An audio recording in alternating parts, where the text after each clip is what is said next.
Hello friends, welcome to ज्ञान Ganga online classes. दोस्तों, पिछले कुछ समय से हमारे यूट्यूब चैनल पर आप सभी लोगों के लिए फ्री ऑनलाइन क्लासेस चलाई जा रही है। उम्मीद करते हैं यह फ्री ऑनलाइन क्लासेस आपके एग्ज़ाम प्रिपरेशन में आपको काफ़ी मदद कर रही होगी।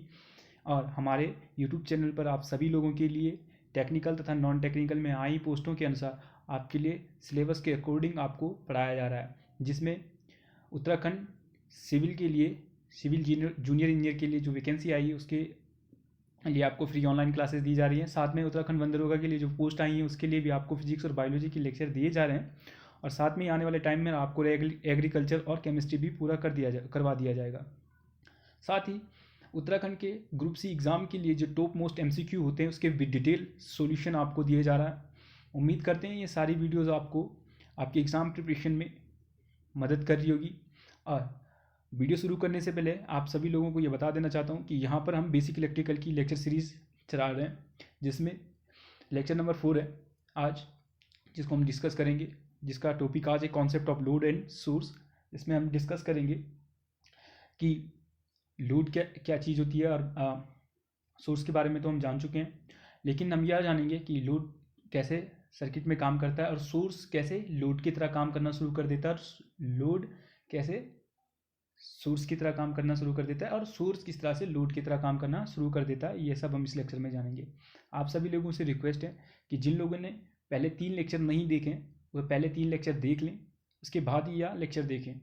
और वीडियो को शुरू करने से पहले आप लोगों से एक और रिक्वेस्ट है कि वीडियो को ज़्यादा से ज़्यादा शेयर कीजिए, और ताकि उनको भी इस वीडियो का फ़ायदा मिल सके। और चैनल को सब्सक्राइब करना ना भूलें, तथा साथ में ही बेल आइकन का बटन दबा दें ताकि जितनी भी नई वीडियो अपलोड हो उसका नोटिफिकेशन आप सभी लोगों को मिल सके। दोस्तों, हमने पिछले 3 लेक्चरों में जाना कि इलेक्ट्रिक करंट क्या चीज़ होती है, कितने प्रकार की होती है, वोल्टेज क्या चीज़ होता है, और सोर्स क्या चीज़ होती है, एलिमेंट क्या चीज़ होती है। ये सब चीज़ हम जान चुके हैं। इसके बाद हम आते हैं कि किस तरह से जब सर्किट बन जाता है, सोर्स कन्वर्जन भी हम जान चुके हैं। इसके बाद हम जानते हैं कि लोड क्या होता है इलेक्ट्रिकल सर्किट में, और सोर्स क्या चीज़ होती है, किस तरह से ये आपस में इंटरकनेक्ट होते हैं, और किस तरह से एक लोड सोर्स की तरह काम करना शुरू कर देता है और किस तरह से एक सोर्स लोड की तरह काम करना शुरू कर देता है। ये सब हम इस वीडियो में देखेंगे। जैसे कि आपको आपकी स्क्रीन पर दिख रहा होगा कि concept of load and source, और सोर्स के बारे में बताया गया कि सोर्स एक ऐसा एलिमेंट होता है जो विद्युत सर्किट में अनंत समय तक पावर दे सके। ऐसे एलिमेंट को क्या कहते हैं? सोर्स कहते हैं। ठीक है, जो सर्किट को लॉन्ग टाइम तक क्या करे, पावर दे सके, क्या कहलाता है? आपका सोर्स कहलाता है। पावर या एनर्जी दे सके, क्या कहलाता है? सोर्स कहलाता है। ऐसे ही जो सर्किट में पावर ले या डिलीवर या डिसिपेट करे तो वो क्या कहलाता है? आपका लोड कहलाता है। ठीक है, सीधे शब्दों में, आसान शब्दों में। और यहाँ पर आपको फिगर दिख रहा होगा। इन फिगर में आपको 4 फिगर दिख रहे हैं, जिनमें 2 सोर्स हैं और 2 लोड हैं। एक तो नॉर्मल सोर्स है और एक नॉर्मल लोड है जो लोड की तरह काम कर रहे हैं। ठीक है, ये वाला आपको नॉर्मली सोर्स की तरह काम करता हुआ दिखाई दे रहा होगा, और ये वाला आपको नॉर्मली लोड की तरह काम करता हुआ दिखाई दे रहा होगा। अब यहाँ पर आपको दिख रहा होगा एक पॉइंट ए है, एक पॉइंट बी है। जो सोर्स का पॉजिटिव टर्मिनल है वो करंट को लीव कर रहा है, तो इसका मतलब जिस समय सोर्स पॉजिटिव टर्मिनल से करंट को लीव करे तो उस टाइम वहाँ सोर्स क्या, सोर्स की तरह ही काम करता है। यानी कि आपका P = V × I, ये आपका पावर का फॉर्मूला बन जाता है। ऐसे ही आपको लोड वाले इसमें दिख रहा होगा, लोड वाले में दिख रहा होगा कि जब आपका पॉइंट ए और पॉइंट बी, पॉइंट ए यानी कि लोड का पॉजिटिव टर्मिनल से जब करंट होकर जाती है, यानी कि पॉजिटिव टर्मिनल से करंट होकर जाती है, तो आपका लोड किस तरह से काम करता है? एक लोड की तरह ही काम करता है। जो लोड है वो लोड की तरह काम कर रहा है। लेकिन अब देखते हैं कि सोर्स किस तरह से लोड की तरह काम करना शुरू कर देता है। देखिए, जब आपका सोर्स का पॉजिटिव टर्मिनल में करंट इनकमिंग हो, यानी कि आ रही हो पॉजिटिव टर्मिनल की ओर, तो आपका किस तरह लोड की तरह काम करना शुरू कर देता है। यानी कि P = V × I।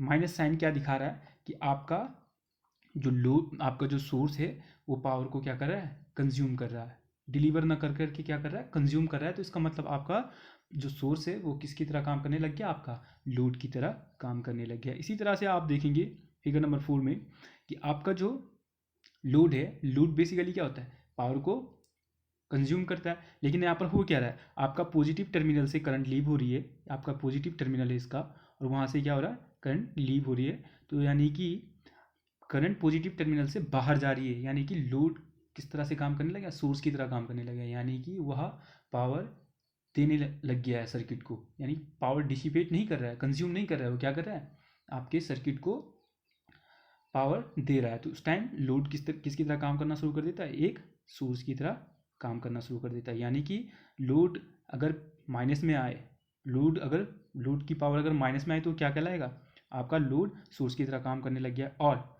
सोर्स की पावर अगर माइनस में आए तो किसकी तरह काम कर रहा है, लोड की तरह काम कर रहा है। ये पॉइंट आपको नोट कर लेना चाहिए, ठीक है।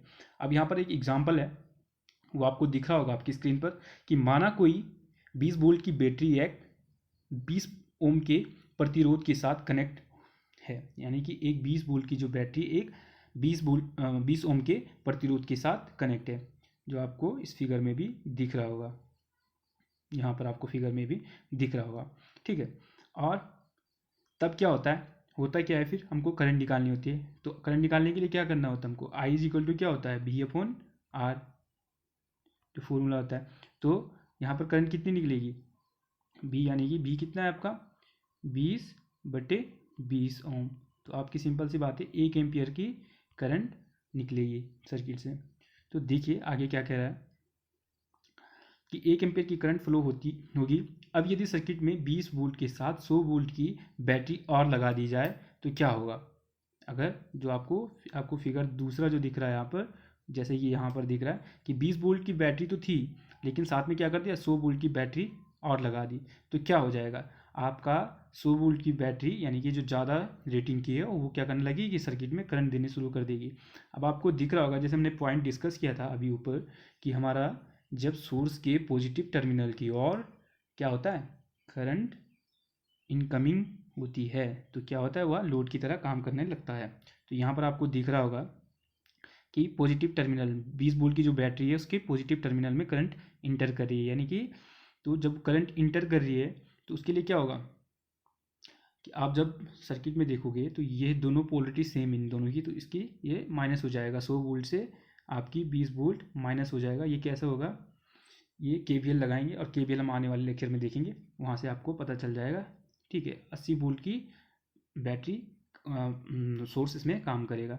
अब हमको सर्किट में करंट निकालना है, करंट कितना होगा, तो 80 वोल्ट इसमें आपका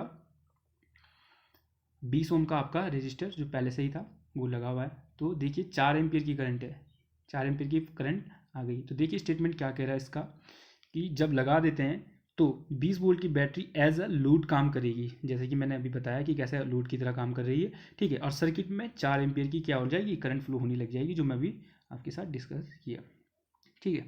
ये भी यही दिखा रहा है पॉइंट कि सोर्स वर्क एज लोड, ठीक है। और एक और इम्पोर्टेंट चीज़ है, इसको आप नोट करके लिखिए कि नोट, एक लोड तभी सोर्स की तरह कार्य करता है जब उसका नेचर कैसा हो, इंडक्टिव नेचर का हो, ठीक है। अगला पॉइंट आता है लोड। लोड के बारे में जान लेते हैं। लोड एक ऐसा एलिमेंट होता है जो इलेक्ट्रिकल सर्किट में अनंत समय तक पावर या एनर्जी को क्या कर सके, ले सके या कंज्यूम कर सके या डिसिपेट कर सके, तो वो क्या कहलाता है, लोड कहलाता है।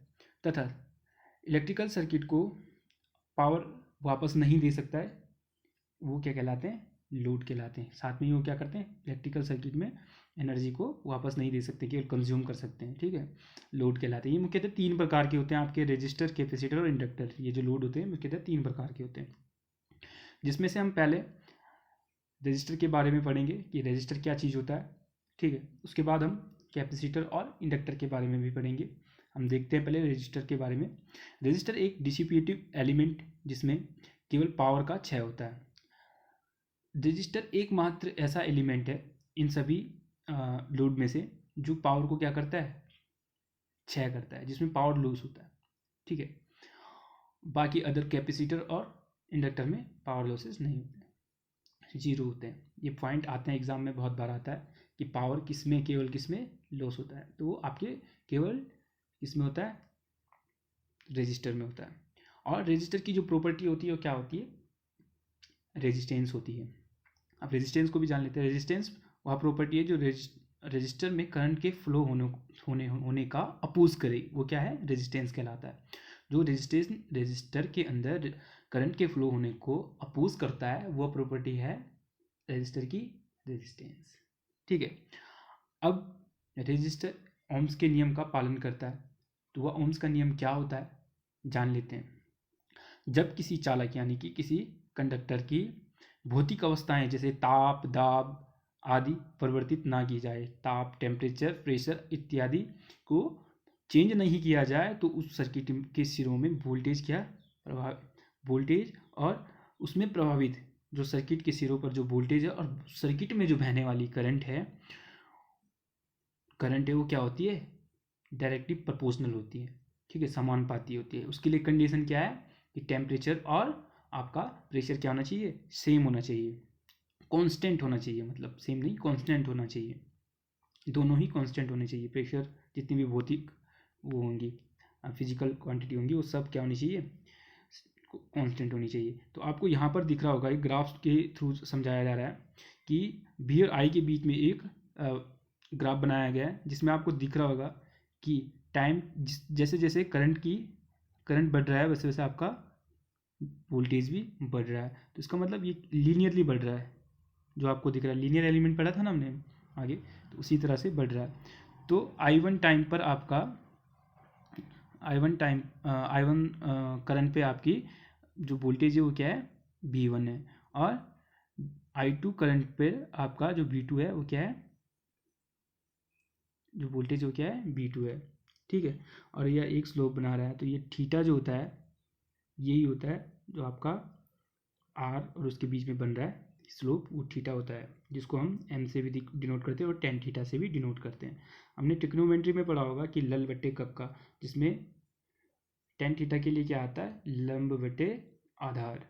तो लंब बटे आधार, तो भी हमारा इसमें क्या है, लंब क्या है b है और आधार क्या है i है।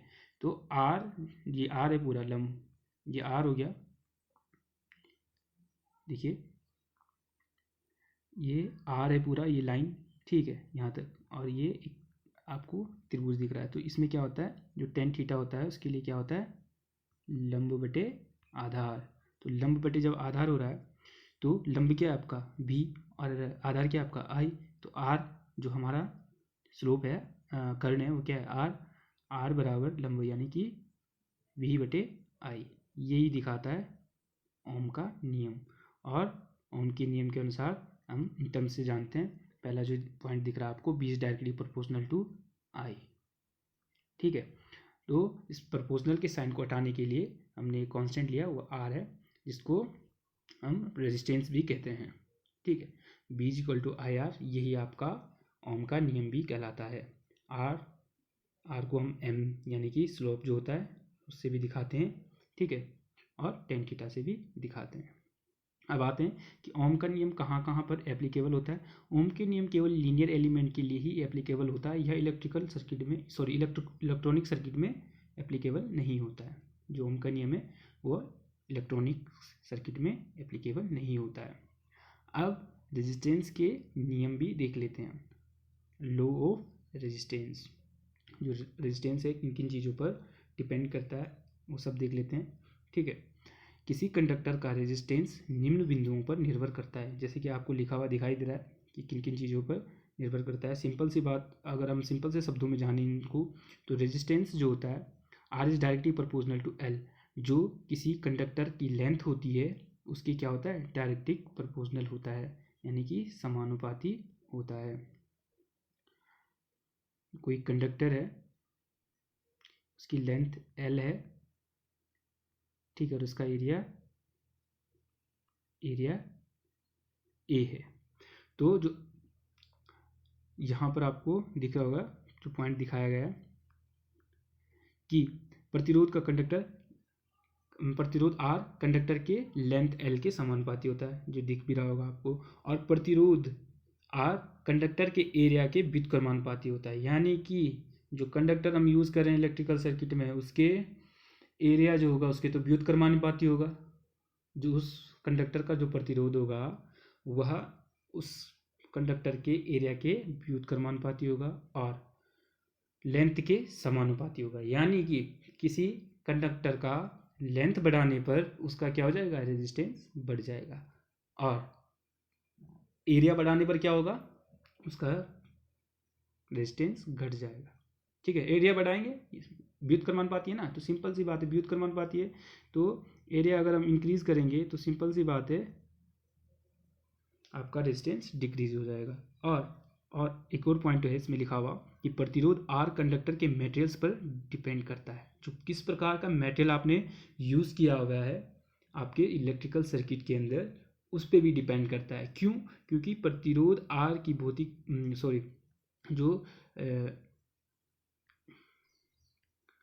जो इसमें पदार्थ जो होता है उसकी एक जो प्रॉपर्टी होती है रेजिस्टिविटी, वो उस पर डिपेंड करती है। किस पे? किस प्रकार का आपने हर एक जो एलिमेंट होता है ना, आपका कंडक्टर होता है, एल्यूमिनियम होगा, आपका सिल्वर होगा, आपका कॉपर हो गया, आपका गोल्ड हो गया, हर एक की रेजिस्टिविटी अलग अलग होती है। हर एक कंडक्टर की प्रॉपर्टी अलग अलग होती है। तो वह उस पर भी डिपेंड करता है कि आपने कौन सा एलिमेंट या कंडक्टर यूज़ किया हुआ है सर्किट के अंदर, उसके रेजिस्टिविटी पे भी डिपेंड करता है। और उसके यानी कि आपका जो रेजिस्टेंस है वो किस पे भी डिपेंड कर रहा है, रेजिस्टिविटी। और रेजिस्टिविटी आपकी जो कंडक्टर है उसके मटेरियल पर डिपेंड करता है। ठीक है, प्रतिरोध आर भौतिक अवस्थाओं पर निर्भर करता है, ये हम पहले भी जान चुके हैं। ठीक है, और आर इक्वेशन 1 और 2 से जो हमने ऊपर इक्वेशन बनाई थी उसके अनुसार से R is directly proportional to L upon A. ठीक है, और उस डायरेक्टली प्रोपोर्शनल के साइन को हटाने के लिए हमने रो लगाया, और यह रेजिस्टिविटी जो होता है विशिष्ट प्रतिरोध कहलाता है, यानी कि स्पेसिफिक रेजिस्टेंस कहलाता है, जिसको रेजिस्टिविटी भी कहते हैं। और रो जो होता है हमने बताया अभी एक पॉइंट डिस्कस किया था कि रो आपके कंडक्टर के एलिमेंट पर मेटेरियल के जो किस प्रकार का मेटेरियल हमने यूज़ किया उस पर डिपेंड करता है। ठीक है दोस्तों, और अब देखते हैं कि रेजिस्टिविटी क्या चीज़ होती है। रेजिस्टिविटी किसी चालक का विशिष्ट प्रतिरोध या प्रतिरोधकता उस पदार्थ के एकांक लंबाई के घन के विपरीत फलकों के बीच का रेजिस्टेंस होता है। ठीक है, कोई आपका कंडक्टर है, ठीक, और वह क्यूब शेप में, तो उसकी जो सॉरी शायद गलत बन गया, इसको फिर से बनाते हैं कुछ इस प्रकार से। ठीक है दोस्तों, विपरीत फलक जैसे ये, उनके बीच का जो रेजिस्टेंस होता है वो ये आपका क्या कहलाता है, रेजिस्टिविटी कहलाता है। इन दो विपरीत फलक ये हो गए, और एक अगर आप इसको देखें या फिर इसको देखें तो इन दोनों के बीच की जो प्रतिरोध को ही हम क्या कहते हैं, रेजिस्टिविटी कहते हैं। और यह रेजिस्टिविटी किस पे डिपेंड करती है, आपके नेचर ऑफ एलिमेंट पे डिपेंड करती है। तो R is directly proportional to rho L upon A, जहाँ पर आर इज इक्वल टू होना चाहिए था यहाँ पे। ठीक है, तो rho is equal to R into A upon L, ये हमने ए को इधर ले गए। और यदि 1 मीटर लंबा तार और 1 मीटर स्क्वायर एरिया वाला तार लिया है कोई, ठीक है, तो उसकी प्रतिरोधकता क्या होगी ये देखते हैं। ठीक है, तो इसमें हमने देखा कि 1 मीटर स्क्वायर एरिया ये यहाँ पर था। ठीक है, और लेंथ कितनी थी, 1 मीटर ही थी उसकी। तो आपका एक का स्क्वायर क्या होता है, एक ही होता है। तो आपका रो इज इक्वल टू क्या हो जाएगा, आर इंटू 1/1। तो यह मीटर में लेंथ उसकी 1 metre square and metre square से मीटर कर जाएगा। R rho is equal to R निकल चुका है। तो आर आपका जो रेजिस्टेंस है, और इसकी जो यूनिट आएगी वो क्या होती है, बहुत इंपॉर्टेंट होती है एग्जाम पॉइंट ऑफ व्यू से, रो मीटर। ठीक है दोस्तों, आपका एग्ज़ाम में आ जाता है कि रेजिस्टिविटी या फिर स्पेसिफिक रेजिस्टेंस की यूनिट क्या होती है, तो आपको क्या बताना है, स्पेसिफिक रेजिस्टेंस की यूनिट होती है ओम मीटर। ठीक है दोस्तों।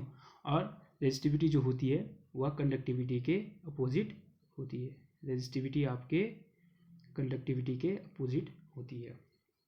अगले पॉइंट को हम आगे डिस्कस करेंगे। इसमें देखेंगे कि टेम्परेचर के बढ़ने के साथ रेजिस्टेंस पर क्या प्रभाव पड़ता है, रेजिस्टिविटी पर क्या प्रभाव पड़ता है। फिलहाल आज के लेक्चर के लिए इतना ही है दोस्तों। ठीक है, और उम्मीद करते हैं आपको ये लेक्चर पसंद आ रहे होंगे और आप सभी लोगों को आपके एग्ज़ाम प्रिपरेशन में मदद कर रहे होंगे। इन वीडियोस को अपने दोस्तों को ज़्यादा से ज़्यादा शेयर कीजिए ताकि उनको भी मिल सके फ़ायदा। धन्यवाद दोस्तों। वीडियो को ज़्यादा से ज़्यादा शेयर करें, चैनल को सब्सक्राइब करें।